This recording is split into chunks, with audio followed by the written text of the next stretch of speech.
Oke. Tapi ada satu data yang menarik banget nih. Ini kan berhubungan kita tinggal di Indonesia. Oke. Mm. Survei kepuasan untuk Bapak Prabowo dan Bapak Gibran tuh 80%. Tinggi banget. Ya, Kok bisa? itu kan diomongin terus sama mereka. Oh iya, Kan tapi berarti di zaman Jokowi kan juga banyak kan, tinggi kan? iya benar. Bahkan terakhir kali berapa? 86%. Berarti ya? harusnya kita nggak usah kabur dong kalau setinggi itu ya. Iya, makanya harusnya hashtagnya bukan kabur aja dulu. Apa tuh? Misuh aja dulu. Jadi ini tuh this is a very real thing. Menurut Oke. gua kabur aja dulu. Karena kan dibanding survei itu ada survei independen. Oke. Yang mayoritas secara kualitatif bilang mereka tuh nggak happy Ya. sama Indonesia. Mm-mm. Dan gue pun consider Oke. buat kabur. Mm-mm. Tapi bukan gara-gara gue nggak bisa cari opportunity. Iya. Gara-gara terlalu vokal dan sering diancam. Oke, lu berapa kali diancam? Ini penjara pernah. Penjara pernah. Dikirimin orang pernah. Orang apain tuh? Dikirim ke pokoknya kamu jangan hati-hati nanti ada yang ketok pintu kamu. Oh, tapi belum dilamar Belum jadi sih, staf sus kan? Oh, berarti ini pengalaman sendiri Itu nih. terakhir kayaknya Nah, tuh. kalau staf sus nggak bisa kabur berarti. Lah iya makanya, lu harus dipegang. Tapi fenomena kabur aja dulu nih. Mm-mm. Awalnya gua Mm-mm. sedikit berpegang teguh sama Bapak Menteri bilang nggak Oke. nasionalis. Awalnya. Ya. Mm-mm. Tapi makin kesini, makin lihat Indonesia. Nah ini pengen tahu dari yang Ya, yang Ustaz sudah Alex. biasa kabur ya? udah biasa, Oke. udah biasa harusnya kabur nih. Tapi Oke. kenapa tetap di Indonesia? Oke, aku kasih tau dulu ya. Lu tau nggak sih sindrom orang sering pergi ke luar negeri? Hmm. Sindrom orang yang sering ke luar negeri, biasanya pas balik, kayak aku, misuh. Maka aku bilang misuh dulu aja. Karena kenapa? Karena contoh ya, misalnya ya, aku sering pergi ke Turki. Turki itu bukan negara bagus loh, bukan negara berkembang banget loh. Misalnya kayak apa ya, kayak misalnya Amerika, Technically, ya. atau misalnya kayak Eropa dan segala macam. Dia kan nggak sampai seberkembang itu kan ya. Turki kan baru-baru aja berkembang. Tapi kalau kita lihat, contoh ya, yang kita rasakan sehari-hari, kita nggak usah bicara tentang idealitas lah, kita sehari-hari jalan. Jalan di sana kalau sudah nggak Istanbul ya memang kota termasuk termacet di dunia. Benar. Ketika keluar dari Istanbul, itu benar-benar jalan enak banget. Benar-benar yang namanya truk sebelah kiri. Dan nggak ada yang loadnya banyak. Mereka jalan aja. Terus kemudian apalagi yang kita lihat misalnya, kayak penataan pedestrian. Itu kan yang nyata-nyata kita hadapin setiap hari ya. Itu aja kadang-kadang kita pulang, kok nggak kayak di situ sih? Kok nggak kayak di situ sih? Lu kebayang nggak sih? Lu pergi ke Jepang, lu pulang ke Indonesia misunya kayak apa? Makin pengen kabur dong. Iya kan? Lu pergi ke Eropa, lu misunya kayak apa? Nah, Dan yang paling parah adalah menurutku adalah itu sekedar daily life activities yang kita rasain. Tapi ada satu lagi yang lebih penting, keadilan. Itu yang sebenarnya orang mau nggak mau dia akan kabur juga. kan 80% kepuasannya. Nah, kepuasan itu adalah data. Tapi yang sehari-hari dilihat oleh orang, itu kan netizen di sosial media itu awalnya inget nggak? Lu kan yang terkenal tuh, Garuda Biru. Iya. Iya kan? Lu termasuk kan? Termasuk. Udah sampai dibilang rezim, sampai dibilang mesin propaganda lah apalah. Nah, di saat itu lu tahu, Jokowi ngadain semacam kayak popularity test. Dan dapatnya di atas 80 kalau nggak salah. Iya kan? Coba deh cek datanya. Artinya emang benar kemudian kejadian seperti itu. Ya aku nggak tahu lah, tapi faktanya ada orang yang protes. Artinya gini, masalah keadilan ini menurutku adalah isu yang paling parah. Contoh ya, 261 triliun merugikan negara. Dihukum cuma berapa? 6 tahun kalau nggak salah ya? Udah naik 20 tahun ya. naik 20 Dan tahun. kita nggak tahu ya seperti apa ya. Iya. Tapi ada nenek-nenek yang nyuri 6 batang kayu itu yang dihukumnya berapa? 5 tahun ya? Atau 6 tahun, aku nggak tahu. Nah, maka keadilan itu yang membuat orang kemudian nggak merasa percaya. Benar. Apalagi kasus tanah lu tahu, surat tanah mau didigitalisasi. Terakhir Cortex, lu bahas, gua lihat tuh, Cortex 1,3 triliun buatnya. Aplikasinya hancur. Hancur banget. Dan lu Itu sebagai hancur banget. dunia digital gimana ngelihat kayak gitu tuh? Gue masalahnya pernah bikin ERP buat klien. Jadi gue tahu betul itu tuh parah lah, itu parah banget. Parah banget kan? Parah banget. Kasus kemarin yang inget gak? Bank yang down itu loh, yang data-datanya hilang semua. Itu juga sama kan ya? Dan betapa lemahnya kemudian keadilan tuh bisa didapatkan orang. Sama kayak kemudian digitalisasi surat tanah. Orang berpikir dong, lah berarti ini bisa dong tiba-tiba kasus orang nggak digital aja tiba-tiba bisa ada 3 atau 4 surat tanah, apalagi kalau digital. Ini yang problematika nih. Nah, keadilan itu yang membuat orang merasa gue nggak bisa di sini nih. Keadilan atau quality of life? Keadilan menurutku. Kalau quality of life orang masih bisa tahan. Tapi kalau keadilan itu benar-benar orang nggak bisa tahan. Soalnya kalau kebanyakan narasi kabur aja dulu, itu nyambung sama Quality of life. bahwa kita di bonus demografi. Banyak yang lagi lulus, banyak yang lagi produktif, Oke. tapi nggak bisa nyari kerjaan, mau nyari kerjaan aja disusahin, Betul. lapangan kerjaan nggak bisa nyerap gitu. Sebenarnya kan salah satu premisnya adalah quality of life secara individu. Emang salah kalau misalnya sekarang kita anggap ini lulus di Indonesia, Ya. kita cari peruntungan di luar negeri, karena tanda kutip ya, orang kan merasa kayak carut-marut banget di Indonesia gitu. Terus ada satu orang bilang itu nggak nasionalis. Iya, betul. Ada benernya nggak pas dia bilang itu nggak nasionalis? Nah, kalau soalan itu, ini mohon maaf ya, ini pasti agak sedikit kontroversial nih. Aku ada nonton meme, yang aku ketawa banget sampai aku bilang sama istriku, ini kontroversi banget, apalagi kalau aku yang ngomong. Jadi gini, kalau kata-kata ini, jangan lihat apa yang negara berikan kepada kamu, tapi lihatlah apa yang kamu berikan kepada negara. Nah ini aku lihat ada meme-nya, ini serius nih, bukan aku yang ngarang ya. Oke. Kata-katanya begini, aku nggak tahu lu udah nonton atau belum. Dia bilang gini, dia baca tulisan ini termasuk tadi ada menteri yang bilang nasionalisme tadi diragukan, dia bilang gini, mohon maaf ya, aku cuma ngutip, setai-tainya ucapan adalah ucapan kayak gini. Dan dia jelasin kenapa dia punya statement seperti itu. Dia bilang gini, sekarang saya mau nanya balik, apa yang sudah diberikan oleh pejabat-pejabat yang ngomong kayak gini untuk negara mereka? Nah, itu. Mereka dapat Nobel? Mereka kemudian mensejahterakan orang? Mereka kemudian menyelesaikan permasalahan Indonesia? Enggak toh, gitu kan ya. Nah, jadi jangan ngomong kayak gitu. Dan kalaupun kamu melakukan itu memang tugasmu karena kamu dibayar untuk itu. Bener. Dan malah sebaliknya, dia bilang apa yang kita lakukan untuk negara? Loh, semua kita lakukan untuk negara kok. Lu bayar pajak gak? Bayar, walaupun sekarang nggak bisa karena Cortex. Gue termasuk pembayar pajak yang taat. Ya kan? Nanti kita kerja, bayangin penulis itu ya Allah, Terelie itu udah berapa kali nulis tentang masalah penulis dengan pajak. Penulis itu ya, kertasnya pajak, lalu kemudian nyetaknya pajak, jualnya pajak, sampai kemudian ke penghasilan kena PPh lagi kan itu kan ya. Benar. Semuanya pajak. Dan kita kasih pada siapa? Kita kasih pada negara. Exactly. Nah, Pas itu mau kasih pun alasannya. nggak bisa. Nah, mau kasih pun nggak bisa. Maka dia bilang tadi, yang aku kutip, setai-tainya ucapan adalah yang tadi itu. Itu kacau sih. Soalnya gini, fenomena brain drain, Oke. apa benar kita ada andilnya? Kalau misalnya gini, orang-orang terbaik dari Indonesia yang harusnya nih, Ya. secara potensial tuh bisa berkontribusi dan membuat Indonesia lebih baik. Ya. Tapi gara-gara situasinya kayak gini, kita arahkan mereka untuk keluar aja dulu semuanya. Ya. Biar mereka bisa menghidupi diri sendiri dulu. Betul. Bisa mereka naikin taraf pendidikan yang mereka Betul. dulu. Iya, kalau one day mereka balik. Kalau mereka nggak balik, salah nggak? Nah, ini yang kemudian menjadi satu yang dari dulu aku bahas juga tentang brain drain. Pertanyaannya adalah, kalau aku orang pintar ya, gimana caranya aku bisa berkontribusi pada Indonesia? Itu pertanyaannya tuh. Gimana caranya?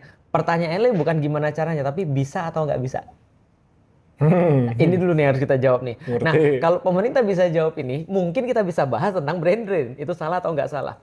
Tapi kalau misalnya negara tidak memberikan sebuah solusi untuk itu, aku pikir ya ini bukan choice lagi. Kalau bukan choice, maka nggak ada pertanggungjawaban dong. Benar. Ya kan ya? Contoh kayak gini ya. Kita udah sediain tempatnya nih. Kalau kalian mau balik ke sini, lalu kemudian kalian beraktivitas di sini, kalian milih di luar, barulah dia bisa bilang kalian nggak nasionalis. Tapi kalau misalnya dia tidak ngasih choice ini, maka what choice do they have? What choice do they have? Benar. They don't have alternative, maka nggak ada pertanggungjawaban dong. Karena nggak ada alternatif. Contoh kayak gini deh. Kita tidak pernah memilih bahwasanya kita punya orang tua yang mana. Benar. Karena itu kita tidak punya pertanggungjawaban dong. Kenapa orang tua, nggak ada yang nanya gini, Lik, kenapa orang tuamu yang ini? Nggak ada yang nanya. Nggak ada. Karena aku nggak punya choice gitu Nggak kan ada ya. pilihan. Berarti kasus brain drain ini menurutku orang-orang itu nggak punya pilihan. Dan kalau aku ya secara pribadi, aku nggak bisa bilang setuju atau nggak setuju. Karena kalau aku bilang setuju, aku juga nggak mau orang-orang ini benar beraktivitas di luar negeri. Dan itu nyambung dengan pertanyaan lu yang tadi. Kenapa aku tetap di sini? Kalau aku punya alasan. Alasanku apa? Alasanku sederhana. Allah milihin tempatku di sini. Berarti tempat dakwahku di sini. Kayak Gotham. Kayak Gotham. Sebenarnya Bruce Wayne kan bisa aja keluar. Betul. Bisa aja happy-happy aja. Bisa Yeah. aja cari Prince of masalah gitu kan. Darkness. Prince of Darkness. Tapi dia milih di situ. Kenapa lu milih di sini? Kalau kita, menurut gue ya, gue udah dikasih privilege. Oke. Ada yang sebenarnya gue ada pilihan untuk bisa melakukan sesuatu. Betul. Karena kita punya suara. Betul. Suara itu bisa jadi katalis untuk membuat perubahan. Katalis tok tapi. Oke. Tapi nggak punya power untuk actually membuat perubahan where it matters. Oke. Jadi gue ngerti kalau orang sehari-hari, ini baru temen gue, dia di Indonesia tuh sangat well connected, sangat kaya, sangat kenal semua orang-orang kuat dan lain-lain. Tapi dia kalau kumpulin semua nih aset-asetnya, buat dia manage itu triliunan. ngeri Tapi dong. dia pilih untuk Singapura. Berarti dia termasuk kabur aja dulu. Dia termasuk kabur aja dulu. Alasannya kenapa? Waktu itu gue bilang gini, lu bisa di Indonesia, lu udah kayak raja gitu. Kenapa lu pindah keluar? Kalau gue nggak keluar, otak gue minus. In a way kayak gitu. Iya. Gue bandingin sama Singapura, walaupun di Indonesia dengan semua privilege-nya, I need to level up. Oke. Dan Indonesia tidak menyediakan platform untuk level up. Ruang. Jangan gabungkan orang-orang mediocre dengan orang-orang outlier. Kalau outlier digabung mediocre jadinya mediocre. Benar. Tapi kalau outlier gabung outlier kuadratik. Benar. Nah berarti masalahnya adalah kualitas hidup kan gitu kan ya. Tapi menurutku kualitas hidup tuh hanyalah bagian daripada keadilan tadi. Jadi menurutku ya balik lagi kalau soalnya tadi Indonesia tuh menurutku problemnya sudah sejak awal masalah keadilan. Keadilan itu nanti berpengaruh pada akses. Akses berpengaruh pada ruang yang nanti diciptakan itu tadi. Nah bayangin ya kalau temen lu aja yang sudah punya aset yang dia kelola triliunan. Udah bisa pensiun di Indonesia. Udah bisa pensiun di Indonesia dengan happy. Dan dia punya kemudian otak yang lebih daripada orang biasanya. Itu aja menganggap bahwa dirinya nggak punya alternatif. Kita bahas tadi ya. Kira-kira gimana dengan orang-orang yang tadi tuh? Yang masih punya pilihan ya. Mungkin nggak setinggi itu, tapi mungkin di tengah-tengah, middle gitu kan ya. Dia berpikir, ya udahlah kenapa aku nggak di luar dulu. Nah aku jadi nggak bisa bilang setuju, aku nggak bisa bilang juga nggak setuju.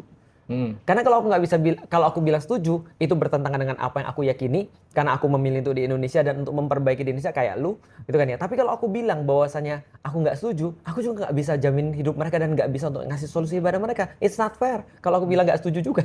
Apalagi kalau aku bilang lu nggak nasionalis, itu ngecap namanya. itu number one thing yang gue nggak setuju. Iya. Karena bisa lihat dari dua angle lah. Nasionalis itu apa? Ya. Nasionalis itu kan in a way rasa cinta dulu dah gitu. Betul. Bahwa kita pengen berkontribusi gitu. Ya. Tapi kebanyakan orang tuh terlalu mikir jangka pendek bahwa apa yang kita ngelakuin sekarang merepresentasikan apa yang kita bisa kontribusi secara jangka panjang. Itu aja udah salah. Betul. Gitu. The fact bahwa sering banget ada program pemerintah. Kita sekolah dulu aja di luar. Ya. Udah tahu nggak ada ruang di Indonesia buat kita bersaing secara global karena di situ-situ doang gitu loh. Ini misguided banget sih. Yeah. Pas orang bilang nggak nasionalis, sebatas cuma ngelihat jangka pendek gitu. Solusi konkretnya harusnya gimana? Solusi konkretnya keadilan dikembalikan, menurutku. Contoh kayak gini ya, secara gampang. Ada orang tua yang bilang pada anaknya, nak, belajar nak, ini bukunya, ini sekolahnya. Anaknya main game. Maka wajar kalau orang tua bilang, kamu malas. Ya kan ya? Ini nggak ada bukunya. Sekolah nggak dikasih duit, ya kan? Nggak ada ruang pekerjaan juga. Malah anggarannya dipotong. Nah, itu parah sih. Terus setelah sekolah juga nggak tahu di mana, terus dibilang kamu malas tiba-tiba. Lah anaknya bingung dong. Aku mau, cuma nggak bisa. Jadi ada perbedaan antara mau dan antara bisa dan mau. Itu ada perbedaannya. Ada orang mau tapi nggak bisa, ada orang bisa tapi nggak mau. Nah Indonesia bagian mana nih? Bagian menurutku adalah bagian kebisaan bukan kemauan. Ada orang bilang orang Indonesia malas-malas. Bro, kita itu bangun lebih pagi daripada rest of the world. Itu benar. Ya kan ya, kita bangun jam 5 setidaknya untuk sholat subuh. Atau misalnya jam 6 lah orang-orang bangun pagi. Sebenarnya yang lain-lain, aku lihat ketika aku pergi ke Roma, aku pergi ke Eropa, orang-orang bangun siang tuh. Itu kan ya, nggak ada yang bangun sepagi kita. Artinya kita tuh nggak males, cuman kita tuh dibatasin. Nah, keterbatasan ini namanya kalau problem di bukan kapitalis sih, problem ekonomi umum, inequality. Inequality itu adalah problem akses, aset, dan authority. Nah berarti untuk kemudian tiga ini bisa kemudian untuk diakses oleh semua orang, authority-nya juga harus kemudian orang-orang yang mampu aja, dan aset itu kemudian dibagi rata, itu harus ada kesetaraan namanya. Nah equality itu masalah keadilan tadi aku bilang. Makanya menarik gini, coba lihat ya, di negara-negara lama, di peradaban-peradaban lama yang paling dijunjung tinggi adalah keadilan. Itu setuju. Semua orang punya equal rights. Mereka tahu kalau mereka berbuat ini maka akan jadi apa. Kalau mereka kesini maka akan begini. Tapi kalau di Indonesia itu nggak jelas.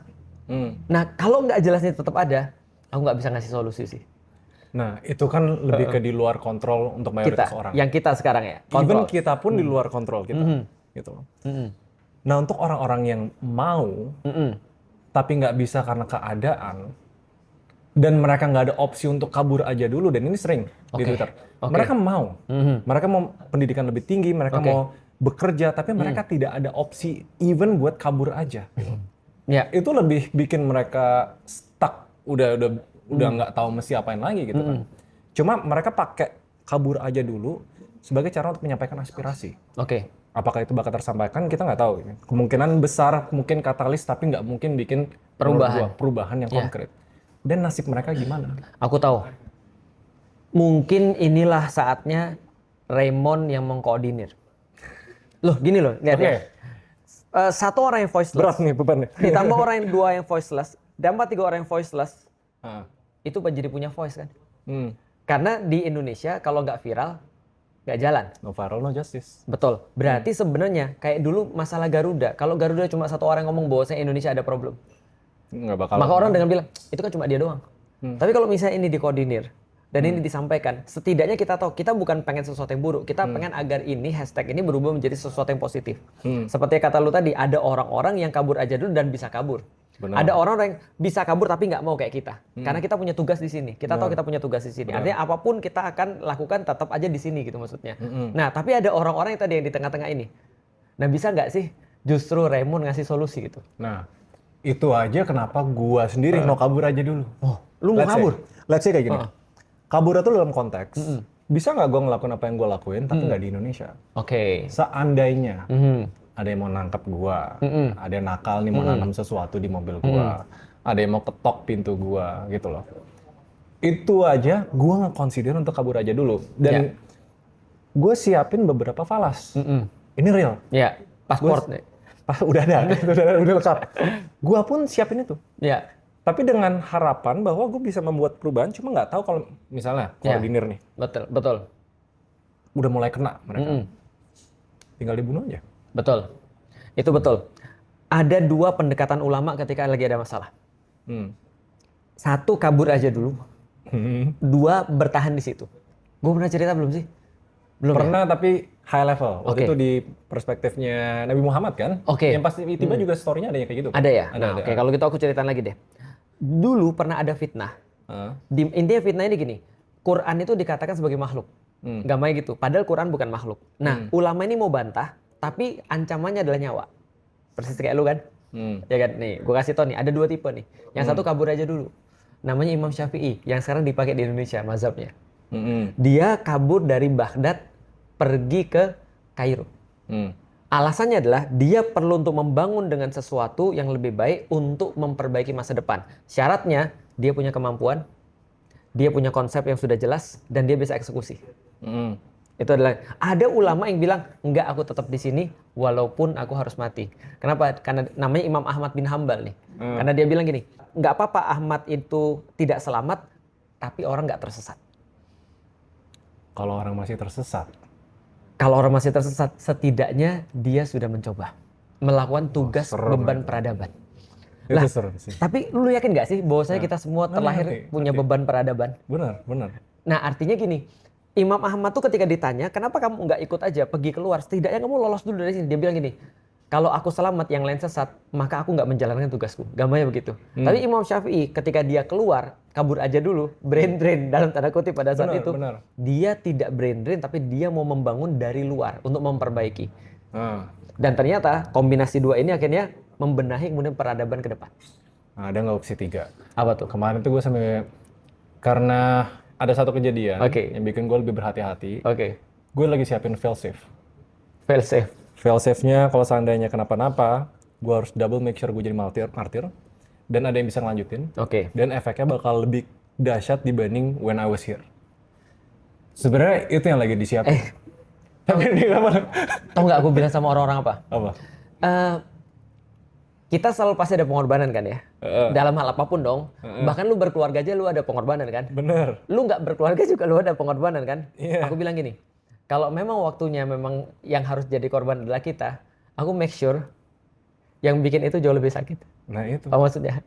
Failsafe kalau gue Nah, lagi failsafe maksudnya adalah sesuatu yang kalau terjadi apapun ya kita pastiin bahwasanya mereka lebih sakit. Itu ada di dalam Al-Qur'an tuh. Oh iya? Loh, serius. Jadi gini. Di dalam Al-Qur'an ada tiga jenis kemenangan. Satu, kemenangan pribadi atas pribadi yang lain. Contoh ketika kita debat sama orang kita menang, itu kemenangan pribadi. Itu nggak begitu bagus. Yang kedua, kemenangan atas opini. Itu yang kedua. Jadi yang lu barusan bilang failsafe itu kemenangan atas opini tuh. Jadi kalaupun lu harus selesai, lu memastikan ada sesuatu yang besar yang terjadi. Nah itu adalah kemenangan opini. Yang ketiga, kemenangan penerapan aturan secara utuh Islam. Nah aku cerita yang kedua ya. Nih bagus nih. Dulu ceritanya di dalam Al-Quran itu ada seorang pemuda yang dia itu beriman di tengah-tengah kondisi yang nggak beriman. Akhirnya dia dimarahin, padahal dia keluarga bangsawan nih. Dia mau dibunuh. Pas dia dibunuh, dia bilang begini, aku nggak percaya ada satupun kekuatan selain Allah yang bisa bunuh aku. Ternyata dia diapain pun nggak bisa mati. diterjunin ke laut nggak mati, dilempar dari kejauhan nggak mati, ditembak dipanah nggak mati. Ini serius nih, ada ceritanya. Oke, setelah itu dia bilang gini, raja mau bunuh aku. Raja bilang, iya, karena kamu mengganggu ketertiban, kamu gitu. Terus dia bilang gini, boleh, tapi kalau kamu mau bunuh, saya sarankan di sebuah perayaan hari raya. Orang-orang pada ngumpul semua, dia ditaruh di sebuah pohon di tengah-tengah, orang nontonin semua nih, raja atau dia yang menang. Dipanah nggak berhasil. Akhirnya kemudian dia bilang, raja mau bunuh aku nggak? Boleh. Disaksin semua orang nih. Maka dia bilang gini, kamu mau bunuh aku, bilang begini, Bismillah, dengan nama Tuhan yang punya nyawa anak ini, aku menyebut nama Tuhan yang punya nyawa anak ini, aku mau bunuh dia. Dia ngomong itu, terus dilepasin panahnya, mati Tuhan. Tapi apa yang terjadi pada crowd? Crowd percaya bahwa dia beriman. Crowd beriman semua. Itu yang pertama. Dua, Musa. Musa di dalam Al-Quran bilang gini, kalau kamu mau debat sama aku, Fir'aun mau debat sama Musa, Musa bilang boleh, tapi jangan sekarang. Harus pas hari orang-orang ngumpul. Soalnya kan kalau orang yang udah percaya ya, mereka tuh bukan takut mati. Betul. Tapi takut mati sia-sia. Betul. Dan itu yang sebenarnya kalau di sistem yang kacau banget, it still can happen. Dan itu yang sebenarnya worries a lot selama sistemnya masih kayak gini gitu loh. Itu yang jadi kayak, apa gue kabur aja dulu gitu. Tapi gue punya pertanyaan yang lain nih buat lu nih. Pertanyaannya begini, kalau lu tinggal atau lu dilahirkan di negara yang lebih bagus daripada Indonesia, is it worth? Enggak kan? Karena di sini we can actually make a bigger impact. Betul. Karena ingat gak obrolan kita? Kita bukan naif ya, tapi Achilles itu diingat orang karena ada musuhnya. Hercules itu jadi cerita karena dia lewat adventure. Dan adventure macam apa kalau nggak ada apa namanya, nggak ada hambatan. Benar. Artinya kalau aku hidup di Eropa ya, misalnya hidup di tempat yang benar-benar nyaman bagi aku ya, mungkin kita jadi kayak, atau di Jepang mungkin aku cuma sekedar om-om penikmat komik. Yang datang ketika AKB 48 lagi latihan. Sama, mungkin gue jadi programmer yang tiap hari kerjanya main game. Nah itu dia, happy. Artinya kita memang dibentuk untuk di sini. Nah itulah namanya beban peradaban. Artinya juga artinya ya ada problem seperti ini yang akhirnya membuat kita berpikir mau kabur atau enggak, dan menghadapi ini, justru itu menandakan kualitas kita kan sebenarnya kan. Nah, kalau gitu topik terakhir nih. Oke. Terus gimana orang-orang? Let's say adalah segelintir orang yang bahkan bilang kabur aja dulu. Kalaupun mereka mau, kali ini dia bisa. Apa mereka punya moral obligation? Kalau mereka bisa nih untuk stay, would you want them to stay? Kalau aku ditanya pribadi, of course. Aku prefer mereka untuk stay. Terus kita sama-sama ya make a difference kalau bisa. Gitu. Cuman harus ada yang koordinir. Itu tadi. Karena kalau nggak ada yang koordinir nih, balik lagi. Aku tuh hanya bisa untuk meminta komitmen orang kalau aku menyediakan ruang untuk itu. Tapi kalau aku meminta komitmen mereka tanpa menyediakan ruang atau alternatif buat mereka atau opsi buat mereka, itu nggak fair menurutku bagi mereka. Dan mungkin nggak fair juga bagi aku karena aku kayak omdo kan gitu kan ya. Benar. Nah, maka kalau aku dikatakan prefer, jelas aku prefer mereka untuk stay. Tapi untuk mereka stay itu kita harus kasih, oh ini loh yang harus kita lakukan. Nah setidaknya itu yang aku buat di dalam dakwah kan gitu kan ya. Gini loh, Indonesia ini adalah sebuah negeri tempat amanah Allah buat kita. Nah maka kalau misalnya mau berdakwah, ayo bareng-bareng, ini caranya. Nah berarti untuk brain, lu punya beban lebih besar daripada Felix Yao. Oke gini, terkoordinir kan? Terkoordinir ya. Kita bagi ke 3 segmen. Oke. Realitanya di Indonesia orang jahat jauh lebih terkoordinir. Mereka lebih berkumpul. Sadly yes. Iya kan? Orang baik terlalu terpecah-pecah. Oke. Tapi yang lebih banyak di Indonesia itu orang netral. Yeah. Bukan netral is one thing, tapi kalau apatis. Yang paling susah sebenarnya kumpulin orang baik buat terkoordinir bareng-bareng buat membasmi yang jahat itu udah susah. Yeah. Yang kedua, gimana cara mengkoordinir orang-orang netral ini? Oke, swing voters. Dan swing voters ini tuh mayoritas bukan karena mereka mau netral, bukan mau karena mereka udah ada nihilism, mereka udah apatis, mereka udah to the point. Ya udah gue gini aja deh, gue udah gak ada opsi keluar, gue nggak bisa gitu ngapain gitu loh. Itu challenge paling gedenya. Oke, jadi gini, aku pernah baca penelitian apa ya? Kalau nggak salah Pew Research tentang masalah tentang swing voters. Itu berkaitan dengan tema apapun sama. Jadi contohnya berkaitan dengan komitmen mereka terhadap agama, ternyata yang komit terhadap agama cuma sekitar 15-16%. Yang uncommit terhadap agama atau yang memusuhi agama sekitar 15-16%. Sisanya swing voters. Angka itu persis sama riset yang gue nemuin tentang positif negatif di apapun. Oh gitu ya? 60% swing voters? Mirip. Oke. Hampir semua. Kita mau riset apa, pasti 15-15, tengahnya segitu sisanya. Oke, berarti swing voters ini kan yang banyak. Nah, kemudian aku berpikir, kenapa sih mereka jadi swing voters? Menurutku sih, yang paling besar bukan karena mereka bukan karena mereka malas atau mereka kemudian apatis, tapi menurutku mereka nggak teredukasi. Nah itu benar. Menurutku. Nah artinya sejauh mana kita bisa kemudian untuk penetrasi edukasi pada mereka, makanya ini menentukan swing voters ini bakal kemana nih. Nah problemnya adalah orang-orang yang sudah terorganisasi secara keburukan ini, mereka menghalangi agar edukasi ini nggak terjadi. Itu benar. Dan lebih terkoordinir. Nah betul. Nah karena itulah ada cerita yang bagus lagi di dalam Al-Quran. David vs Goliath. Al-Quran. Orang ingetnya kalau itu Alkitab biasanya. Oh ya, oke. Daud vs Jalut. Oke. Berarti apa hikmah daripada Daud vs Jalut? Anda boleh salah pilih lawan, tapi Anda jangan salah pilih senjata. Ya kan? Erik suka banget ya kayak gini nih. Oke, jangan salah pilih berarti senjata. Kita secara lawan pasti lebih kuat, more organized. Badan mereka lebih besar. Tapi ingat, badan lebih besar berarti lebih lambat. Tapi ingat, pengalaman lebih lama berarti mereka makin keras, makin nggak fleksibel. Sedangkan kita bukan siapa-siapa. Kita punya choice untuk milih weapon dan mereka sudah punya weapon yang mereka nggak bisa tukar lagi. Berarti jangan salah pilih weapon. Nah makanya apa? itu. Jadi jangan ikut musuh. Oke, jadi kita nggak boleh kasih tau pun kalau ada di sini. Nggak boleh. Oke, Karena kalau Jalut atau Goliath itu pakai pedang besar, kalau kita pakai pedang besar, matilah kita. Masa kita mau kemudian lawan mereka pakai pedang besar? Maka sekarang kuncinya, menurutku sih, kuncinya ada pada teknologi. Teknologi kan. Menurutku. Dan Karena kalaupun kita tahu senjatanya ada ketapel, kita jangan kasih tahu dia bahwa kita bakal bawa ketapel. betul. Bukan ketapel sebenarnya, slingers. Slinger ya? Kalau ketapelnya kayak gini nih. Oh iya, dia yang Slinger. Iya. Aku baca itu bisa apa? Mau aku tahu nggak? Anu pasti udah baca kan bukunya Malcolm Gladwell, David vs Goliath. Iya. Itu kan dibahas lengkap banget kan ya. Nah, itu menurutku ngeri banget sih, karena pemilihan senjata itu ternyata berhubungan dengan kelemahan musuh. Berarti kelemahan mereka kan susah bergerak nih. Dan lu lihat nggak orang-orang jahat sekarang, metodenya tuh sebenarnya itu aja. Benar. Artinya kita punya head start sih di situ. Oke. Buktinya ya contoh ya. Coba bayangin ya. Lu dibayar nggak sama orang? Enggak. Aku rasa tidak. Enggak ada. Pertama lu nggak dibayar, lu nggak disupport sama buzzer-buzzer yang dalam tanda kutip artis-artis dan segala macam. Tapi keberadaan lu, apa yang terjadi dengan keberadaan lu? Lu didatengin orang. Iya benar. Aku bilang, kalau mereka nggak merasa bahwa lu apa-apa, ngapain sih mereka takut sama Raymond Chin? Iya benar. Lah, itu kan sama kayak One Piece kan? Kalau bajak laut itu bukan apa-apa, kenapa mereka takut sama bajak laut? Yang mereka takut bukan bajak lautnya, tapi informasi-informasi yang dibawa oleh bajak laut itu. Berarti battle of information sih menurutku. Jadi ya sekarang pertanyaannya adalah bagaimana menemukan senjata yang tepat. Itu. Berarti kalau pesan terakhir nih, buat semua yang nonton dari awal sampai akhir, awalnya gue plannya mau monolog. Tapi kelihatannya kalau sama Ustadz Felix bakal lebih banyak petua, sekalian gue belajar. Buat orang, ini personal ya, ini kan gue bukan sebagai pendakwa. Kalau kalian mau cari peruntungan di luar dan bisa di-plan, plan it.